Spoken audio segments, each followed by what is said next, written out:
अंकित जी, महाराज जी के चरणों में कोटि कोटि नमन।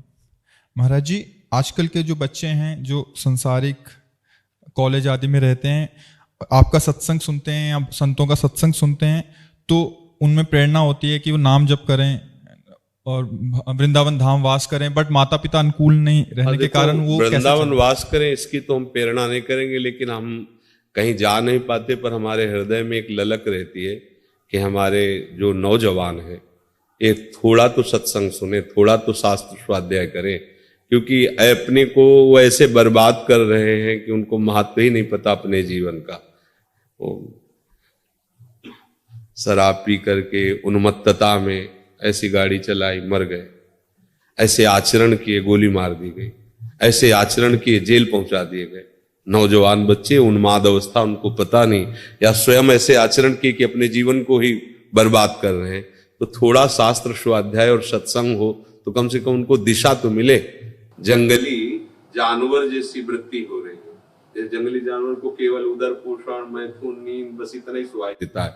अपने मनोनुकूल भोग मिले, सोने आराम को मिले, चाहे दूसरा किसी स्थिति में पता नहीं, सामने वाले को क्या कष्ट हो रहा है पता नहीं, केवल अपनी वासना की पूर्ति अपना। तो ऐसे लोग न माता पिता का आदर करते हैं, न गुरुजनों का आदर करते हैं, न शास्त्र का। तो मनमानी आचरण करने के कारण अमूल्य जीवन को ऐसे व्यर्थ में नष्ट कर देते हैं, व्यर्थ में नष्ट कर देते हैं, बिल्कुल व्यर्थ में नष्ट कर देते हैं। ये जितनी भी गंदी बातें हैं, मदिरा पान करना, मांस खाना, जुआ खेलना, व्यभिचार करना, ये सब महापाप है। बुद्धि को भ्रष्ट कराकर ऐसे जीव को नष्ट हो जाता। ये समझ में नहीं आता। मनुष्य शरीर बड़ा अमूल्य है बच्चा, ये बार बार नहीं मिलता है। मान लो 84 लाख योनियों में एक बार कृपा करके मिल गया। अब जैसे आपने अच्छे आचरण किए तो आपको हो सकता है अगला जन्म मनुष्य जन्म मिल जाए, जो चूक हुई उसको सुधारने। लेकिन आप ऐसे मिटिया मिट कर दिए, 1000 रुपया दिए गए, एक के पूरे 1000 बर्बाद कर दिए, तो अगली बार पिता तुम्हें 1 रुपया भी नहीं देगा। हाँ, आपने 9 से अच्छी जगह खर्चे किए, 100 चूक कर दी, तो आपको अगली बार भी चांस मिल सकता है। ये तो ऐसे पूरा का पूरा जीवन बर्बाद करना है।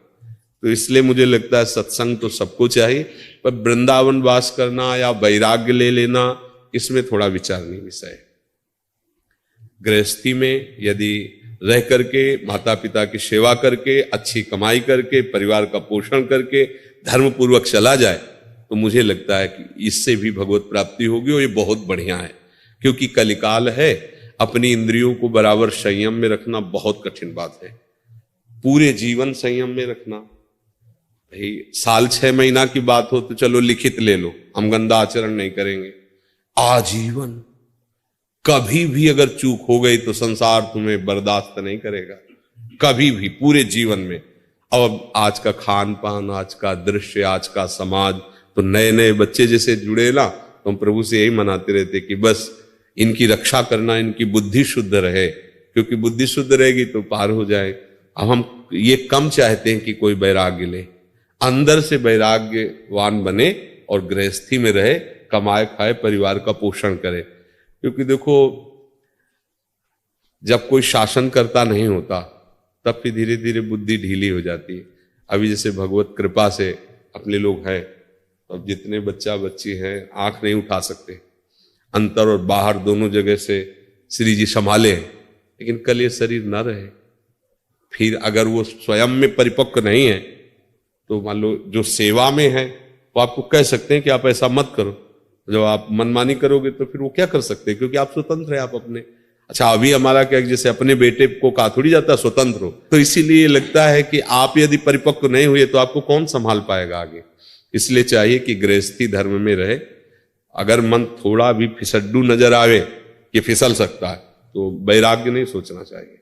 फिर घर गृहस्थी में ब्याह करे, धर्म से चले, माता पिता को भगवान मानकर उनकी सेवा करे, और जवानी है खूब मेहनत करो, धर्म से कमाओ, दूसरों का हित करो, मंगल करो, भगवान प्रसन्न हो जाएंगे।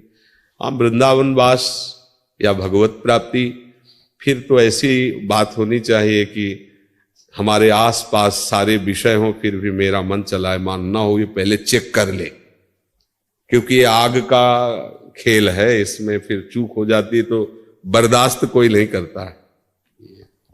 हाँ जी, अपने श्रीमुख से राधा नाम देने। राधा राधा। इतना तो जरूर है, जैसे आप लोग नजदीक आए उनमें से कोई शराब न पीना, मांस न खाना, जुआ न खेलना, पराई बहन बेटियों की तरफ गंदे आचरण मत करना, इतना साधु समागम का ही इतना तो हो, भजन करो भगवत प्राप्ति, ये तो बहुत आगे की बात। पहले इतना सीख ले कि जीवन में कभी हम शराब नहीं पिएंगे। क्यों बच्चा है? नहीं पिएंगे, नहीं, आगे के लिए भी कह रहे हैं। क्योंकि नए बच्चे हो ना, जैसे नए नए बच्चे कि यार क्या बाबाजियों के चक्कर में फंस के तुम, मुझे लगता है माता पिता को भी चाहिए कि कहीं ना कहीं अपने भक्तों के संग से बच्चों में संस्कार डालने चाहिए। तो अब आज का समय ऐसा है कि टेलीविजन और ऐसे चरित्र दिखाए जाते हैं कि महात्माओं पर श्रद्धा ही नहीं रह गई। कुछ मतलब गंदे लोग इस वेश का दुरुपयोग करते हैं कि भाई देखा पूज रहा है मनमानी आचरण, तो इसको ऐसे डाल लिया, ना कोई गुरु परंपरा है, ना कोई वैष्णव संप्रदाय है, ना कोई भजन पद्धति, बस डाल लिया मांगना, ये दुनिया की दलित दुराई करना। अब लोग बोलते क्या है, बोले साधु संत, ऐसे बोल देते हैं। और तो भेष है तो सब संत साधु ऐसे नहीं होते। प्राण त्याग सकते लेकिन कुमार्गगामी नहीं हो सकते। प्राण त्याग सकते हैं लेकिन किसी का मंगल साधु ते होए न कार्य जान, ऐसे थोड़ी है। भगवान के मार्ग के पथिक कैसे थोड़ी होते हैं। तो जरूर साधु संग से बुद्धि शुद्ध होती है और शुद्ध बुद्धि में ही जीवन मंगलमय होता है। ना कहीं साधु संग में श्रद्धा हो तो शास्त्र स्वाध्याय करे, गीता है, भागवत है, रामायण है, बड़े सरल सरल महापुरुषों ने ग्रंथों की रचना की, उनका स्वाध्याय, तो बुद्धि शुद्ध होती है उससे। ठीक है दिनेश जी,